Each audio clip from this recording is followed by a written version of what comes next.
Saan ba nanggaling ang nth term of an arithmetic sequence? Panoorin mo ito para malaman mo. So let us develop the formula for finding the nth term of an arithmetic sequence. Consider natin yung 2, 6, 10, 14 up to a sub n. Mapapansin natin dito, nag-add lamang tayo ng 4. So definitely ang common difference natin ay 4. Yung a sub 1 na 2 ay pwede nating ilagay na 2 plus 0 times 4 kasi wala ka pa nang ina-add na 4 para maging 2. Pero yung second term natin na 6, nag-add na tayo dito ng isang 4. Okay? Pagdating naman kay a sub 3, nakapag-add na tayo ng dalawa kasi ang 2 plus 4 mo ay 6 plus another 4, magiging 10 nyo, kaya 2 plus 2 times 4. Then yung pang-apat natin dito, yung a sub 4, ay nakapag-add na tayo dito ng tatlo.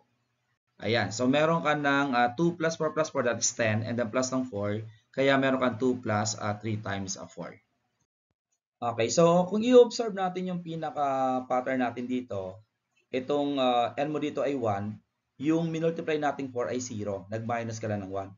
Kung ito ay 2, then minus ng 1 magiging 1. Ito ay 3, minus ng 1 magiging 2. Then 4 minus ng 1 magiging equal kay 3. So, ibig sabihin, itong number of common difference na minumultiply natin ay with respect to n, na kung saan mina-minus mo lang ng 1. Kung yung n mo dito ay 4, then itong 3 na to magiging equal kay 4 minus 1. Kaya, naging n minus 1 lang yon.